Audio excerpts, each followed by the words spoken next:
अगर दुनिया के लिए एग्जाम्पल ना बने तो इस ज़िंदगी को जीना क्या फ़ायदा। नमस्कार दोस्तों, मैं मुनीश पॉलिस आप सभी का बहुत बहुत स्वागत करता हूं। अभी हाल ही में एएलएम का रिजल्ट आया था और हमारे साथ मौजूद है दीपक, जिन्होंने एएलएम पद पर ज्वाइन किया और बहुत ही तेज़ तर्रार पढ़ाकू बच्चे। इनसे हम जानेंगे सक्सेस स्टोरी के बारे में। बहुत बहुत स्वागत है जी आपका। थैंक यू सर जी, बहुत बहुत जी। सबसे पहले अपने बारे में बताओ। सर मेरा नाम दीपक है जी और मैं खरड़ गांव से हूँ जी। हाँ जी। तो सर मैंने ऐसा है कि 10वीं जो क्लास है वो मैंने स्कूल से ही की है जी। अपने गांव से ही की है। और जो अपनी उसके बाद जो अपनी पढ़ाई है वो +2 ना करके जी और जो अपनी स्टडी है वो टेक्निकल में जारी रखी है। ऐसा नहीं है कि भाई मैंने अगर मतलब माइंड डाइवर्ट नहीं किया है कि भाई मैंने इस साइड जाना है उस साइड जाना है। मैंने शुरू से ही जब मैं 10th क्लास में था तभी मैंने डिसाइड कर लिया कि भाई मैं चाहता हूँ कि भाई मैं खुद को इलेक्ट्रिकल सेक्टर में लेके जाऊँ जी। और एक बात और सुनने में आती थी कि भाई सबसे ज़्यादा रोडवेज महकमा और बिजली वाले महकमे के बारे में सुनने को मिलता था कि भाई करप्ट महकमा है ये वो। तो मैंने सोचा कि भाई क्यों ना इन महकमों में जाके ही, चाहे मेरी बेशक से पोस्ट छोटी ही क्यों ना हो, हाँ। तो कम से कम मैं अपने स्तर पर जितना अच्छा काम कर सकता हूँ वो मैं करूँ। तो इसके बाद मैंने जाना कि भाई मेरा जो इंटरेस्ट है वो इलेक्ट्रिकल लाइन में है जी। तो मैंने इसके बाद नरवाना से इलेक्ट्रिकल से डिप्लोमा किया जी। इसके बाद मैंने अपनी जो स्टडी है वो बीटेक इससे हायर जो एजुकेशन है वो मैंने झज्जर से की।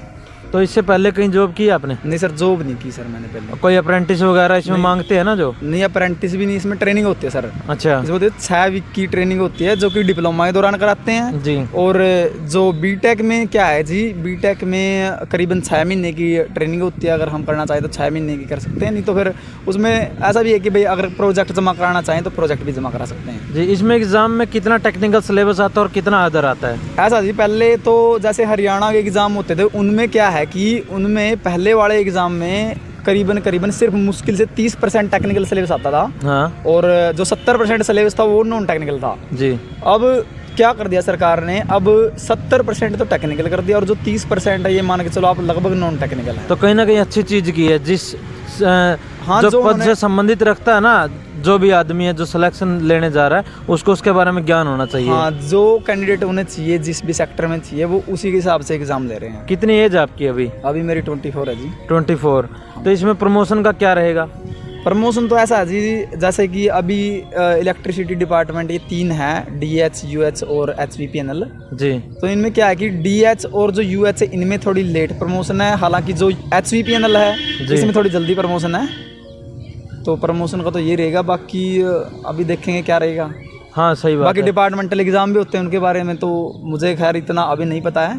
इससे अलग किसी और एग्जाम में इंटरेस्ट था या सिर्फ यही फोकस था? नहीं सर, मेरा तो असल में क्या है कि भाई जैसे JEE हो गया, असिस्टेंट इंजीनियर हो गया, तो उनमें 1-2 नंबर से रह गया था। हाँ। लेकिन अब क्योंकि वैकेंसी भी ज़्यादा थी और अब ये मान के चलो कि भाई मार्क्स भी ठीक आ गए थे, तैयारी भी लगभग ठीक ठाक हो चुकी थी जी। तो इसमें हो गया सर। शादी भी अभी भी कराई है आपने? हाँ जी सर, अभी कराई है। तो उसके बाद भी पढ़े हो गए? हाँ जी, वो सोचा पढ़े न जाता शादी के बाद। आपका क्या कहना है? कोई बात नहीं जी, मेरा तो असल में क्या है कि पहले जो जितनी मैं स्टडी कर रहा था उससे भी ज्यादा होगी सर मेरी, मतलब कि स्टडी में उससे भी ज्यादा करने लगा। ऐसा हो गया क्योंकि ये भी मन में था कि भाई कहीं घर वाले ये ना कहने लग जाए भाई अब शादी होगी, अब माइंड डाइवर्ट हो गया। मतलब खुद को फोकस रखा अपने गोल पर।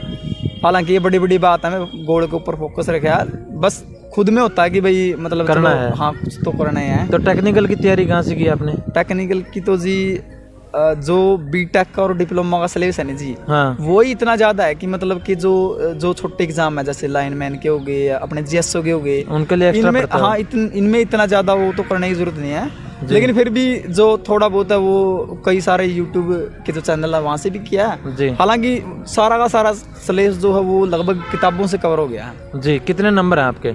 मेरे जी 64.35 है जी। इसमें 100 नंबर का एग्जाम हुआ था? हाँ, 97.5 का है। उसके अंदर 2.5 नंबर वो थे जो सोशियो इकोनॉमिक क्राइटेरिया वाले, वो आपको मिले हैं? नहीं, वो नहीं मिले जी। कैटेगरी कौन सी है आपकी? BCA है जी। जी, काफ़ी अच्छा लगा आपसे मिलके। अंत में क्या कहना चाहेंगे आप हमारे व्यूवर्स को? ऐसा भाई देखिए कि भाई लाइफ में बहुत सारी प्रॉब्लम आती हैं।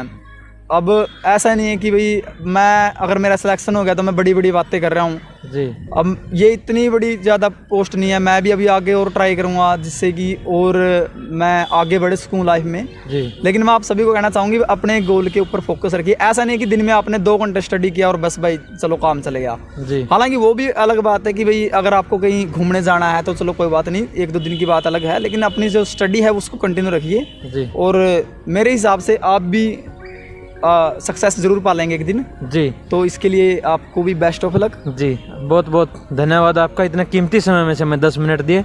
मिलते हैं आपसे जल्दी एक नई वीडियो के साथ, तब तक के लिए देखते रहिए। धन्यवाद। Thank you sir.